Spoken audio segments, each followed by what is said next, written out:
पार्लेजी बिस्किटमध्ये कधी तुम्ही दूध टाकून पाहिले का हो? नसेल पाहिलं तर एकदा नक्कीच टाकून पहा.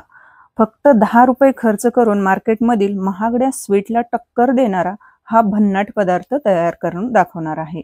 तर हा पार्लेजी आणि दूध फक्त तुम्हाला दोन्ही मिक्स करून घ्यायचा आहे आणि त्यापासून जो बनणारा अगदी आगळा वेगळा नवीन पदार्थ आहे.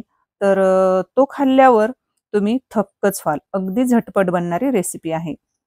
अशाच पारंपरिक आणि नवनवीन रेसिपी पाहण्यासाठी कीर्तीज रेसिपी चॅनलला सबस्क्राईब करा आणि सोबतच बेल आयकॉन प्रेस करा. चला तर मग जास्त वेळ न घालवता लगेच रेसिपीला सुरुवात करूया. आता इथे आपल्याला एक डिश घ्यायचं आहे आणि डिशमध्ये आपल्याला फक्त 10 रुपयाचे 2 पार्लेजी बिस्किट पुडे घ्यायचे आहेत. आता बघा, हे 2 पार्लेजी बिस्किट मी फोडून घेतलेले आहेत आणि त्यातले बिस्किट एका डिशमध्ये काढून घेतलेले आहेत. आता तुम्हाला हा पदार्थ कितपत बनवायचा आहे, किती प्रमाणात, त्यानुसार तुम्ही बिस्किट पुडे वाढवू शकतात. इथं मी फक्त 2च बिस्किट पुड्यापासून मी तुम्हाला हा पदार्थ बनवून दाखवणार आहे. आता इथं आपल्याला एक पॅन घ्यायचा आहे. पॅनमध्ये आपल्याला सर्व बिस्किट हे टाकून घ्यायचे आहेत. आता याच्यामध्ये इथं घालायचं आहे आपल्याला 1 कप दूध घालायचं आहे. आता एकदमच दूध पण तुम्ही जास्त घालू नका बरं का. तर काय करायचं, थोडं थोडं दूध, म्हणजे सुरुवातीला छोटा 1 कप दूध घालायचं आणि नंतर आपल्याला हे काय करायचं आहे, दूध पूर्ण याच्यात म्हणजे बिस्किट या दुधामध्ये पूर्ण मुरतील असंच तेवढ्याच प्रमाणात आपल्याला दूध घालायचं आहे आणि आपल्याला हे उलटाण्याने किंवा चमच्याने हे चांगलं असं मिक्स करून घ्यायचं आहे. कमी खर्च आहे आणि टेस्ट मात्र मस्त आहे. अगदी 10 मिनिटामध्ये फक्त घरातल्या साहित्यात सगळ्यांची फेवरेट होणारी ही डिश आहे.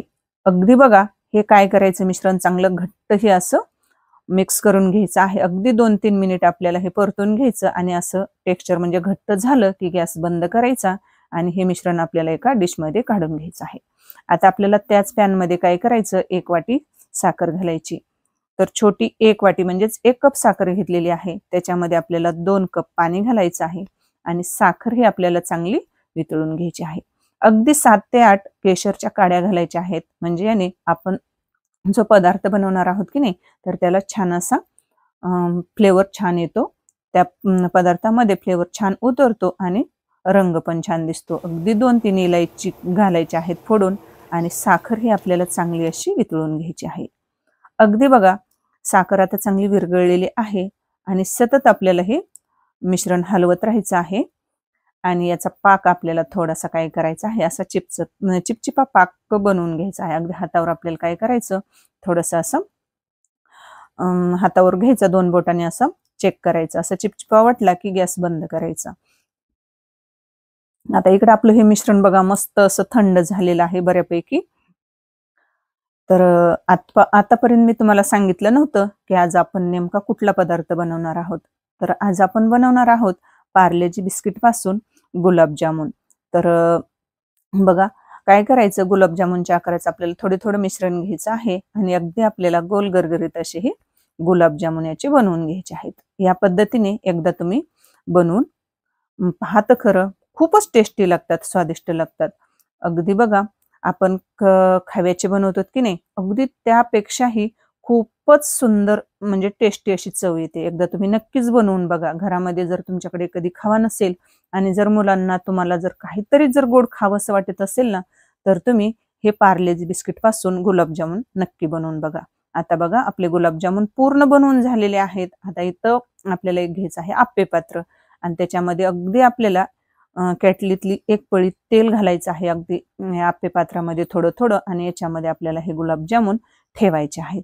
अगदी बघा, 2 चमचे तेलामध्ये हे सर्व बघा, हे गुलाबजामुन आपले असे कमी तेलामध्ये आपल्याला हे असे तळून घ्यायचे आहेत.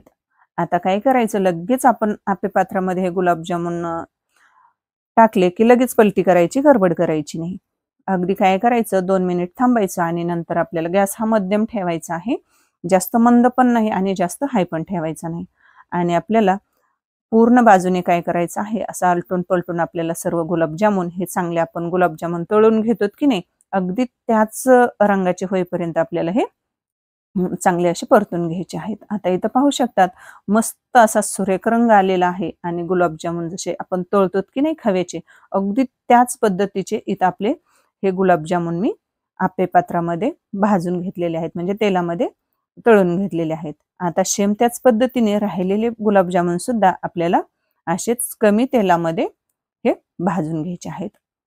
चांगले असे फ्राय करून घ्यायचे आहेत. आता इथं बघा सेम त्याच पद्धतीने राहिलेले गुलाबजामुन मी पूर्ण असेच बनवून घेते. अगदी झटपट बनणारे आहे. आता लहान मुलं कधी-कधी हट्ट धरतात, की आई मला गुलाबजामुन खायचेत, काहीतरी गोड बनवून दे. तर तेव्हा झटकीपट तुम्ही पार्लेजी 2 बिस्किट पुड्यापासून हे गुलाबजामुन बनवून मुलांना खायला देऊ शकतात. आता इथं गुलाबजामुन बघा हे चांगले म्हणजे आपले झालेले आहेत बनवून. तर ते काय करायचे आपल्याला चांगले थंड करून घ्यायचे आहेत आणि एकीकडे आपला पाक सुद्धा थंड झालेला आहे. आता हे चांगले थोडेसे कोमट आहेत तोपर्यंतच काय करायचं एका डिशमध्ये आपल्याला हे गुलाबजामुन काढून घ्यायचे आहेत आणि आपला पाक पण थंड झालेला आहे. तर तो आपल्याला फक्त कोमटच हवा आहे. तर याच्यामध्ये आपल्याला पाक मुरण्यासाठी घालायचा आहे. तर बघा पाक याच्यामध्ये घालायचा आणि 1 ते 2 तासासाठी हे आपल्याला गुलाबजामुन असेच पाकामध्ये ठेवायचे आहेत. तर आहे की नाही रेसिपी सोपी? मग व्हिडिओ पूर्ण बघा आणि कीर्तीज रेसिपी चॅनलला सबस्क्राईब करायला अजिबात विसरू नका.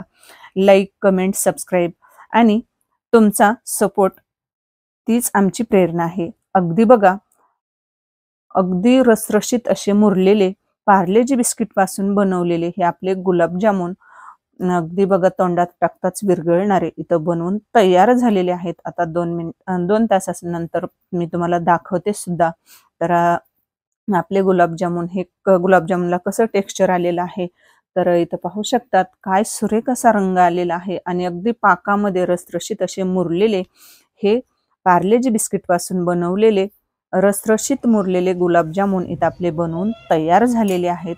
जर तुम्हाला आजची ही गुलाबजामुन रेसिपी जर थोडी देखील जर आवडली असेल ना, प्लीज एक लाईक करा. जास्तीत जास्त मित्र, मैत्रिणी, नातेवाईकांपर्यंत शेअर करा आणि हो तुम्ही पण या पद्धतीनेच पार्लेजी बिस्किटपासून हे गुलाबजामुन बनवून बघा आणि तुमचे गुलाबजामुन कसे झाले मला नक्कीच कमेंटमध्ये सांगा.